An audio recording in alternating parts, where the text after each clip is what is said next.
بسم اللہ والصلاۃ والسلام علی رسول اللہ۔ معزز سامعین، السلام علیکم ورحمۃ اللہ وبرکاتہ۔ سامعین، آج پھر میں آپ کی خدمت میں حاضر ہوں ایک وظیفہ لے کر۔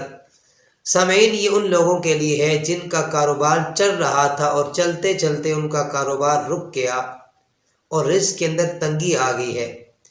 اب اس کاروبار کو بحال کیسے کرنا ہے؟ انشاءاللہ یہ اسم پاک جو میں آپ کو بتاؤں گا، اس کا آپ ورد وظیفہ کریں گے تو اللہ کے فضل و کرم سے رکا ہوا کاروبار دوبارہ سے چل پڑے گا۔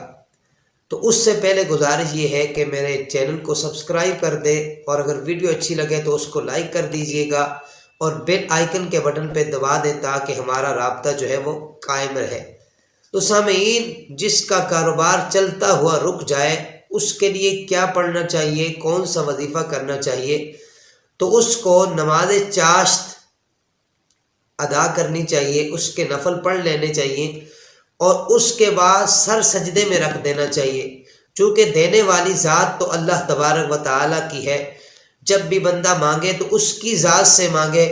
اللہ تبارک و تعالیٰ سے جتنا مانگا جائے اللہ تبارک و تعالیٰ اتنا خوش ہوتا ہے میرا بندہ مجھ سے مانگ رہا ہے، تو اس کے بعد اللہ کے حضور سجدہ کرے اور اس سجدے میں رب کائنات کا یہ اسم پاک ہے، اس کا ورد کرے، یا وہاب 121 مرتبہ یہ اس کا ورد کرے۔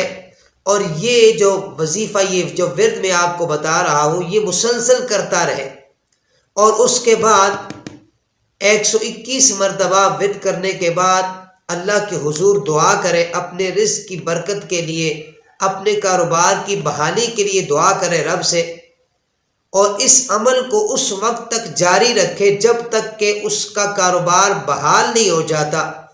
انشاءاللہ آپ اس اسم پاک کا ورد شروع کریں گے، یہ اسم پاک پڑھنا شروع کریں گے تو اللہ تبارک و تعالی آپ کے کاروبار میں برکتیں عطا فرما دے گا، آپ کے رزق میں برکتیں عطا فرما دے گا، اور آپ کا رکا ہوا کاروبار انشاءاللہ اللہ کے فضل و کرم سے چل پڑے گا۔